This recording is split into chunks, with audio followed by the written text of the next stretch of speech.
देखिए अब हम पढ़ेंगे फाइनल अकाउंट विद एडजस्टमेंट।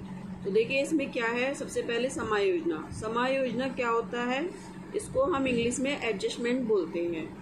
तो देखिए जब हम अंतिम खाते बनाते हैं तो कुछ जो लेन देन है वो हमारे रह जाते हैं, जिसका या तो पुस्तकों में बिल्कुल लेखा नहीं होता अथवा अधूरा लेखा होता है। ऐसे लेन देन को पुस्तकों में लिखने को हम क्या कहते हैं, समायोजनाएं कहते हैं। अर्थात जो लेन देन अंतिम खाते बनाते समय लिखने से छूट जाए उसे हम क्या कहते हैं, समायोजना कहते हैं। इस समायोजना से संबंधित प्रविष्टियां यानी एंट्रीज समायोजन प्रविष्टियां कहलाती हैं। अब देखिए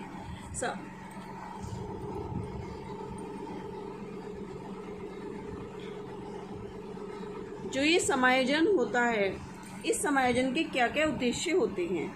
देखिए सबसे पहले शुद्ध एवं विश्वसनीय खाते तैयार करना। दूसरा इसका क्या उद्देश्य है, किसी वर्ष से संबंधित लेन देन का अगले व्यापारिक वर्ष पर प्रभाव न पड़ने देना। बंद करने से पूर्व उनकी गणित संबंधी शुद्धता ज्ञात करने के लिए तलपट बनाया जाता है, उसे प्रारंभिक तलपट कहते हैं। यदि खातों में अशुद्धियां होती हैं तो उन्हें खोजकर ठीक कर लिया जाता है और आवश्यक समायोजनाएं करने के पश्चात एक और संशोधित तलपट बनाया जाता है, इसे अंतिम तलपट कहते हैं।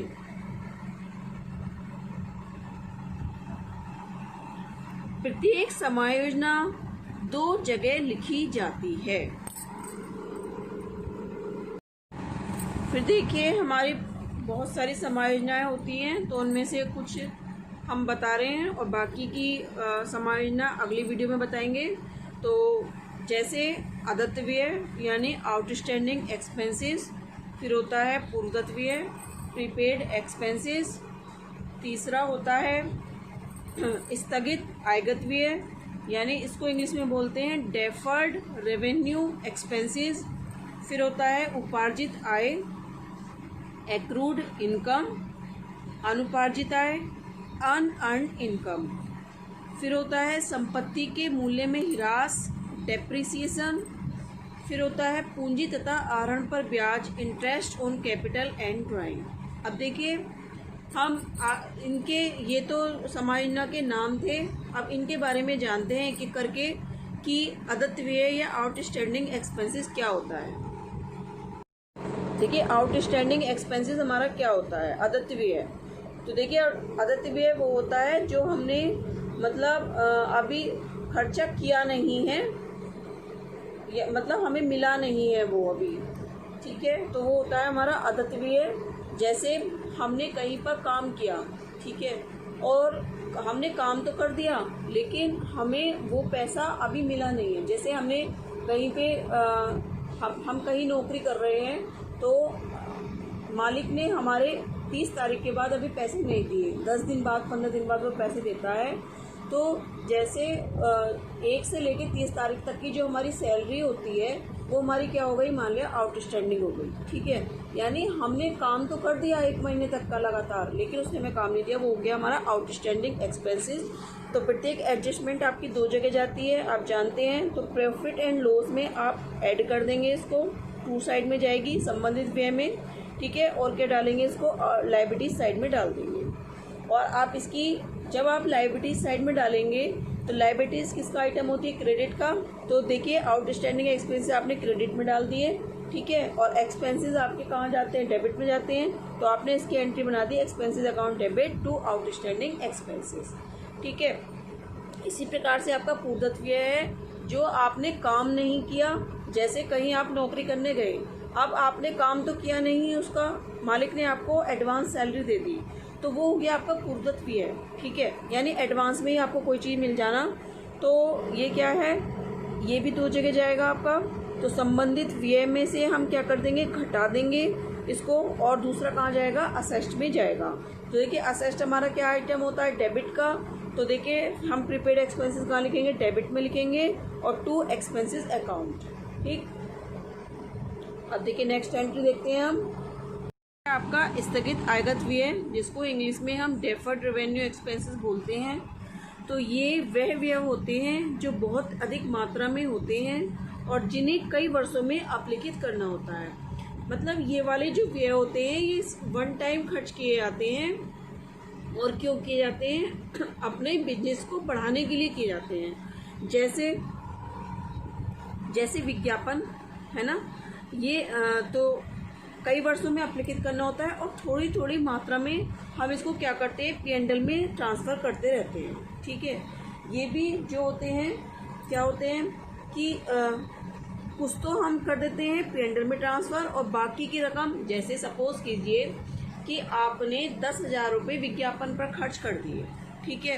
अब 10,000 में से मान लिया आप 200 रुपये या 100 रुपये आप हर साल क्या करेंगे, P&L में डालते जाएंगे और बाकी पैसे, जैसे 10,000 में से आपने सपोज कीजिए कि 200 रुपये निकाल दिए, तो 200 रुपये तो आप डाल देंगे P&L में, बाकी 9,800 रुपये आप कहाँ डाल देंगे, असेस्ड साइड में डालेंगे। तो देखिए यहाँ पे हमने लिखा है P&L के डेबिट साइड में। ठीक है, P&L के डेबिट साइड में, और कहाँ डालेंगे, असेस्ड साइड में डालेंगे। और जो डेफर्ड रेवेन्यू एक्सपेंसेस होते हैं वो किस टाइप के होते हैं, जो वन टाइम किए जाते हैं, बहुत अधिक मात्रा में होते हैं, बिजनेस को ग्रो करने के लिए किए जाते हैं। और जैसे विज्ञापन, ठीक है, इसमें लिखा नहीं है, इसमें आप डाल लेना एग्जाम्पल ऐसे डाल लेना। एग्जाम्पल डेफर्ड रेवेन्यू का क्या है, एडवर्टाइजमेंट। ठीक है, एडवर्टाइजमेंट लिख लेना इसको आपने, इसमें मैंने इसमें लिखना भूल गई हूँ। ठीक है, इसमें आप लिख लेना, मेंशन कर लेना। स्थगित आगत व्यय किस प्रकार के होते हैं, विज्ञापन व्यय को हम स्थगित आगत व्यय कहते हैं, जो एक बार खर्च किए जाते हैं, बहुत अधिक मात्रा में होते हैं और उन्हें कई वर्षों में अपलिखित करना होता है। जितनी मात्रा हम अपलिखित करते हैं उतनी मात्रा हम P&L में, क्योंकि प्रॉफिट एंड लॉस से ट्रांसफ़र हम काटते जाते हैं उस लॉस को, तो वो हम P&L में डालते जाते हैं। बाकी रकम हम कहाँ डालते हैं, हम असेट साइड में डाल देते हैं।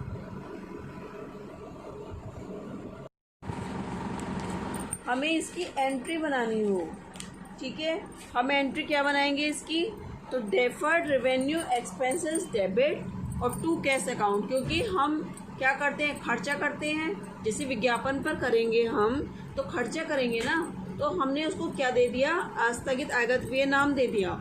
ठीक है, और विज्ञापन हमारा एडवर्टाइजमेंट आप किस में जाता है, विज्ञापन आपका किस में जाता है, आप P&L में डालते हैं ना। लेकिन यहाँ पर जब हमने बहुत अधिक मात्रा में किया होता है तो हम उसे क्या नाम दे देते हैं, स्थगित आगत व्यय। तो हमने लिख दिया, यानी उस बहुत अधिक मात्रा में खर्चा होना और धीरे धीरे उसको अपलिखित करना। तो deferred revenue expenses account debit, ठीक है, और टू क्या आपके पास से क्या जाएगा, कैश जाएगा, तो to cash account for deferred revenue expenses paid. ठीक है, अब जब आप इसकी कुछ रकम P&L में ट्रांसफ़र करेंगे तो क्या होगा, आपका प्रॉफिट एंड लॉस से आप चार्ज किया, आपने जो खर्चा किया, यानी जो आपका प्रॉफिट इनकम हुई है उसमें से आपने वो रकम कम कर ली, ठीक है, उसको पेड कर दिया, तो प्रॉफिट एंड लॉस कम होगा। तो आपने क्या एंट्री बनाई, profit and loss account debit to deferred revenue expenses account. ठीक है, ये आपकी एंट्री बनी है जब आप P&L से चार्ज करेंगे। अब देखिए फिर क्या आपने क्या एंट्री लिख दी, for deferred revenue expenses transfer to P&L account. ठीक है, अब देखिए बाकी की रकम जो होती है, शेष रकम हम कहाँ जाते हैं, मैंने अभी बताया था कि डेफर्ड रेवेन्यू एक्सपेंसेस आपका दो जगह जाता है, एक तो P&L में जाता है, असेट्स में जाता है।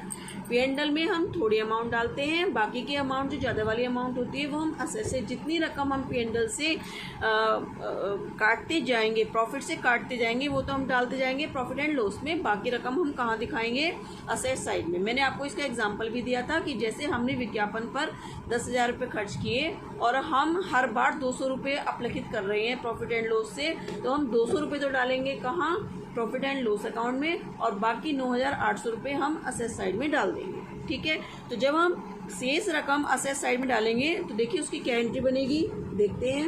देखिए उसकी एंट्री बनेगी, deferred revenue expenses account debit to assets account. ठीक है, for balance of deferred revenue expenses transfer to assets account. ठीक है,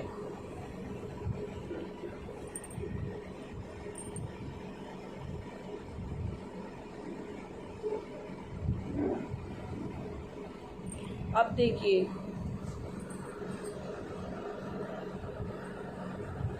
अब आप ये कहेंगे कि भाई आपने टू असेस्ट में क्यों करा। तो देखिए, जो विज्ञापन पर आपका खर्चा हुआ है, तो खर्चा तो आपने डेबिट करेंगे, यानी आपकी संपत्ति एक तरीके से फ़िलहाल कम हुई है। कैसे कम हुई है? क्योंकि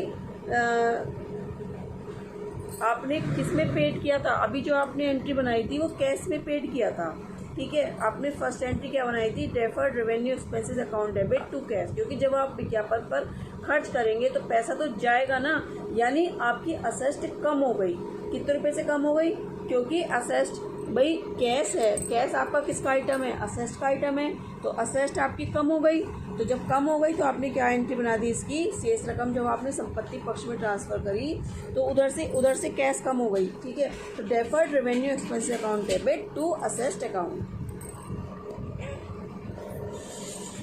फिर देखिए, इसके बाद आती है आपकी उपार्जित आय। तो देखिए एक्रूड, इसको हम इंग्लिश में बोलते हैं एक्रूड इनकम। तो देखिए, यह वह रकम होती है जो व्यापारी द्वारा कमाई तो जा चुकी है परंतु प्राप्त नहीं हुई है। आउटस्टैंडिंग एक्सपेंसेस और प्रीपेड एक्सपेंसेस, ये खर्चों के साथ में लगता है कि हमने अभी खर्चा किया नहीं है, खर्चा हमें करना है, ठीक है, और हमने एडवांस में खर्चा कर दिया। और जो ये एक्रूड होता है ये इनकम के साथ में होता है, यानी अभी हमने क्या कि ये वह रकम होती है जो व्यापारी द्वारा कमाई जा चुकी है परंतु प्राप्त नहीं हुई है। मतलब वही वाली बात कि उसने कमा तो लिया, ठीक है। ये तो देखेंगे व्यक्ति की दृष्टि से जिसको मिलना है पैसा, और वो देखेंगे व्यापार की दृष्टि से। जैसे हमने आउटस्टैंडिंग किया, तो आउटस्टैंडिंग मतलब व्यापार ने अभी सैलरी उसकी दी नहीं, किसकी? वर्कर की, ठीक है, तो वो तो हो गया आउटस्टैंडिंग। और प्रीपेड में क्या हो गया? उसने भाई सैलरी देगा तो खर्चा होगा ना व्यापार का, तो जब व्यापार का खर्चा होगा तो यानी उसने एडवांस में दे दिया, तो वहाँ तो व्यापार की दृष्टि से देखेंगे तो आउटस्टैंडिंग और प्रीपेड। और यदि हम व्यक्ति की दृष्टि से देखें जो कमा रहा है, जैसे भाई सैलरी उसको मिल रही है तो उसकी इनकम हो रही है ना, कमीशन उसको मिल रहा है तो उसको इनकम हो रही है ना। तो जैसे इंटरेस्ट मिल रहा है, ठीक है, जब हमें इंटरेस्ट मिलेगा, कोई चीज़ हमें मिलेगी तो वो हमारी होगी इनकम, उस पर हम लगाएंगे एक्रूड और अनएक्रूड। तो एक्रूड वो होती है जो हमने कमाई तो जा चुकी है परंतु प्राप्त नहीं हुई, आउटस्टैंडिंग की तरह ही होती है ये भी, लेकिन इनकम के साथ में हम एक्रूड का यूज़ करते हैं। तो हमने इसकी एंट्री क्या बनाएंगे? एक्रूड इनकम अकाउंट डेबिट और टू इनकम अकाउंट, क्योंकि इनकम हमेशा कहाँ जाती है? क्रेडिट साइड में। तो हमने इनकम लिख दिया, तो दूसरा नाम हम किसे देंगे? एक्रूड इनकम को। और ये हमारा कहाँ जाता है? ये भी हमारा टू साइड में जाता है। तो देखिए अभी हम आगे देखते हैं, आएंगे accrued income account debit to income account for accrued income transfer to P&L account, ठीक है। अब देखिए, ये हमारी एंट्री दो जगह जाती है, प्रॉफिट एंड लॉस के बाई साइड में जाएगी और असेस्ट में जाएगी। होता है अनुपार्जित आय, जिसको हम अनअर्न्ड इनकम या अनएक्रूड इनकम बोलते हैं। तो देखिए, अंतिम खाते बनाने की तिथि तक जो आय कमाई नहीं गई है परंतु अग्रिम रूप से प्राप्त हो गई है, अनुपार्जित आय कहलाती है, ठीक है। तो देखिए, ये भी हमारी टू साइड जाती है। एक तो प्रॉफिट एंड लॉस के डेबिट साइड में, मतलब जो हमने कमाई नहीं है लेकिन हमें एडवांस में प्राप्त हो गई है, उसे हम कहते हैं अनएक्रूड इनकम। और कहाँ जाती है? लायबिलिटी साइड में जाती है, ठीक है। अब अगर हम जब इसकी एंट्री बनाएंगे तो हम क्या बनाएंगे? इनकम अकाउंट डेबिट और टू अनअर्न्ड इनकम, क्योंकि हमें देना है, ये अभी हमने दिया नहीं है तो इसलिए हमारा क्या है? खर्चा है। तो हम क्या करेंगे? Income account debit to unearned income, ठीक है। For unearned income transfer to profit and loss account. ये फिर है हमारी जो नेक्स्ट समायोजना, वो है डेप्रिसिएशन यानी ह्रास। तो देखिए, संपत्ति के निरंतर प्रयोग से संपत्ति के मूल्य में जो निरंतर कमी आती है उसे मूल्य ह्रास कहते हैं। यह भी अन्य व्यापारिक व्ययों की भांति एक व्यय अथवा हानि है। जैसे आप कोई भी शोरूम से नई चीज़ लाएं, लेकिन यदि उसको आप 15 दिन बाद या 1 महीने बाद बेचना चाहें तो वह उस अमाउंट में पूरी जितने की आपने ली है उतनी अमाउंट में वो नहीं बिकती है, अर्थात उसकी वैल्यू में कमी आ जाती है। तो असेस्ड की उस वैल्यू में जितनी वैल्यू में कमी आती है उसे हम क्या कहते हैं, डेप्रिसिएशन। या तो हम निरंतर प्रयोग कर रहे हों, तो देखिए जब हम लगातार प्रयोग करेंगे तो कुछ ना कुछ चीज़ पुरानी होगी, तो पुरानी यानी उसके मूल्य में कमी आ रही है। ठीक है, अब देखिए जब हम इसको, तो प्रत्येक एडजस्टमेंट टू साइड जाती है, ये आप जानते हैं। तो कहाँ जाएगी आपकी, एक तो P&L के डेबिट साइड में जाएगी, और जो भी असेस्ड होगी, ठीक है, जैसे मशीन पर हिरास है तो मशीन क्या है आपकी, असेस्ड है, तो उसमें से हम क्या दिखाएंगे, घटाकर दिखाएंगे। और यदि हमें एंट्री बनानी है तो खर्चा है आपका, कमी आ रही है, तो डेप्रिसिएशन अकाउंट डेबिट, और टू असेस्ड अकाउंट, असेस्ड को हमने क्रेडिट में इसलिए डाला है क्योंकि असेस्ड उतने मूल्य से आपकी कम हो गई है।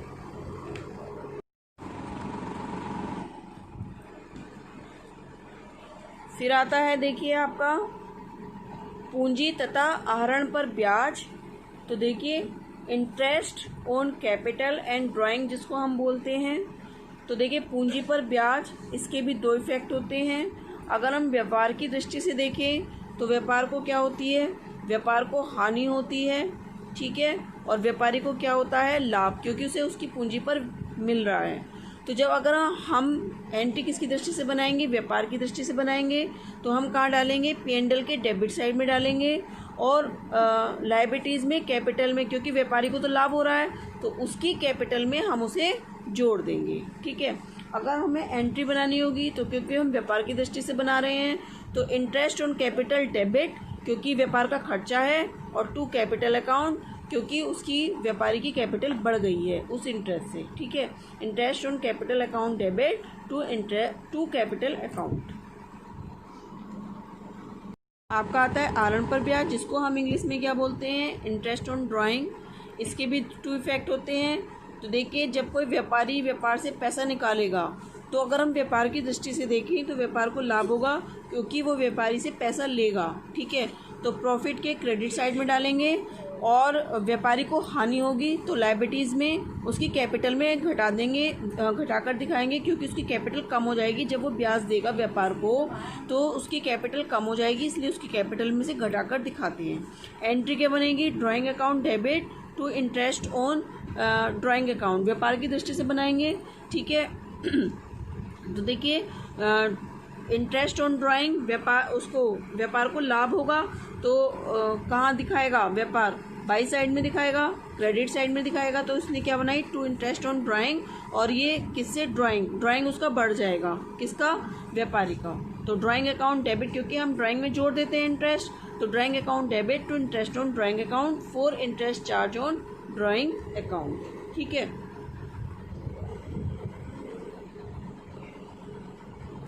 तो देखिए हमारी ये 7 एडजस्टमेंट हो गई हैं, और अगर आपको जो आगे के एडजस्टमेंट हैं वो हम नेक्स्ट वीडियो में देखेंगे।